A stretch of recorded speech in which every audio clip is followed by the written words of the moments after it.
How you doing? My name is Antonio. My page is Unapologetically Black ADOS on YouTube. I ask that you like and subscribe to the page and share these videos and get this message out. I want my black people to understand that here in America, black people have been tolerated, not accepted as Americans. I do a lot of videos about Donald Trump, but it's not really about Donald Trump. It's about the people that support Donald Trump and how they feel about black people and how Donald Trump's rise to presidency exposes their true feelings about black America that we have allowed ourselves to overlook.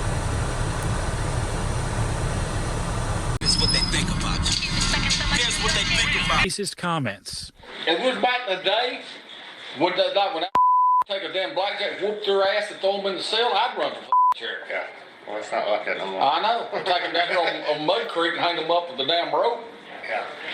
But you can't do And the that. thing about it is, They got more rights than we got. Oklahoma. I would like to tell my people the reason why I do videos about Donald Trump is because I'm not specifically talking about Donald Trump. I'm talking about the people that support Donald Trump. And I'm talking about the people that support Donald Trump in spite of the actions that he do that are against democracy.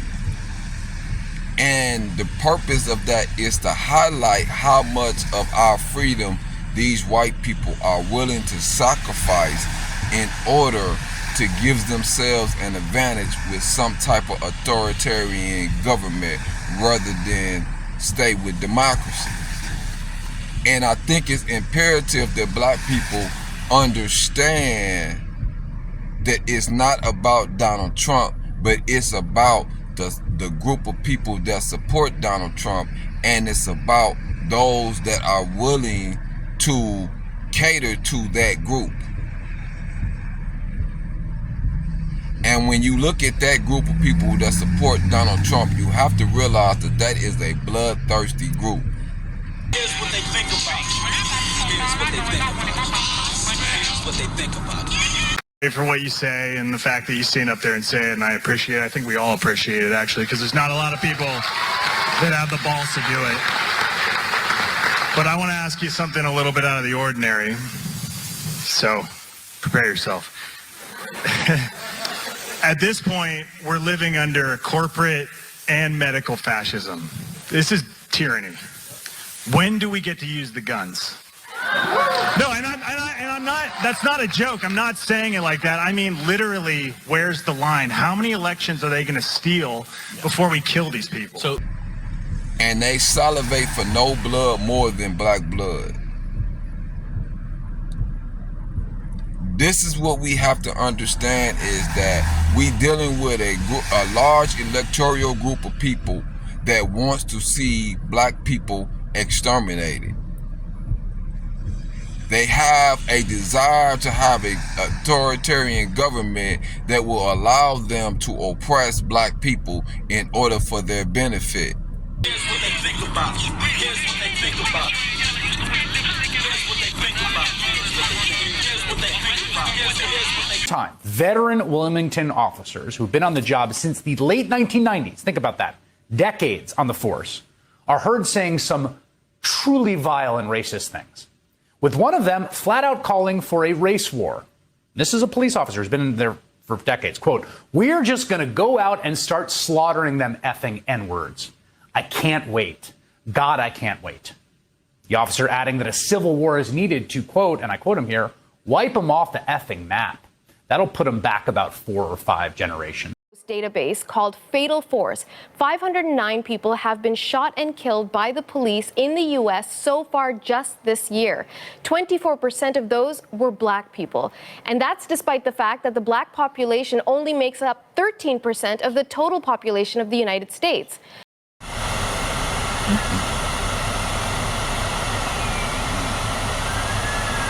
For some reason, black Americans and black men especially have continued to allow ourselves to ignore all the other signs that indicate that we are in jeopardy of a genocide here in America. The George Floyd murder or the Christopher Gardner choking to death for selling cigarettes in New York. None of those indications have shown or told black people that it is imperative that us as men start to take control of the security in our own community. With all the signs showing you that these white people have only tolerated you and not accepted you as a part of America, why is it that you feel it's okay to leave yourself vulnerable to their policing in this community, in their community? And why is it that with them continuously showing you that they have desires to exterminate you, that you continuously believe that you are an American just the same as them? You have to ask yourself, do you really honestly have any constitutional rights if they constantly get violated?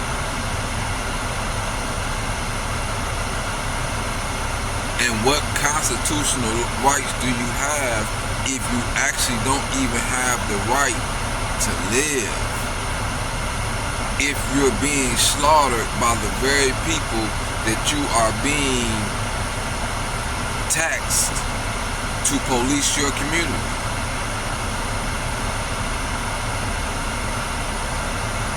Use your phone. It's in your lap right there. I just don't want to put my hands down. I'm really sorry. You're just really wrong. No. I've just seen way too many videos of problems. But you're not black. Remember, we only kill black people. Yeah, we only kill black people, right? All the videos you've seen, have you seen any white people get killed? And the fact that the police department specifically target you black men, majority, for execution, is not even a secret anymore to the world. Everybody understands this, but for some reason, black men want to ignore this and feel it's still acceptable to allow these type of people to police your community and don't have the politics to demand that you have community policing. Intended for no one is touching everyone. Dumb. Oh, I hate him so much. God, I hate this world. April 5th, Cincinnati police officer Rose Valentino is caught on her body cam. She's frustrated in traffic and begins a rant. Some say it's not only her words that are doing the talking. Hate him. Her body language after she, spoke those words was one of just anger. Joe Mallory is president of the NAACP. His reaction to Valentino being fired? Well, I think they came to the right decision, and we fully support the decision, and that's the only conclusion I think they could have and should have come to. But that decision could be reversed if Valentino challenges it and arbitrators agree that she should get her job back. But some say she's a liability to the city. Ohio State Senator, former officer, former Cincinnati Councilman Cecil Thomas talked to us when the video was released. She's a powder keg for the city. Part of that is because of this. 2018, she was one of 3 officers who held a realtor and prospective home buyers at gunpoint, thinking they were thieves.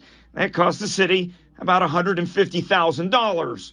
In January 2019, after a homicide at the Glenway Pony Keg, she showed family crime scene pictures while at dinner at a local casino. In March 2020, she was arrested off duty. Her sister and brother-in-law accused her of punching them and repeatedly bashing a vehicle with an umbrella. She was charged in that case. So the one-time highly regarded officer, who was even a star in a policewoman reality show, is now facing a new reality.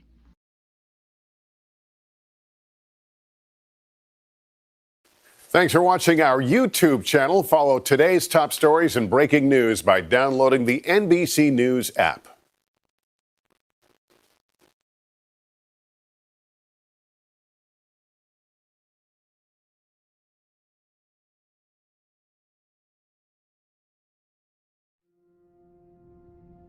This, for me, is an issue that smacks just to the very core of a democratic society.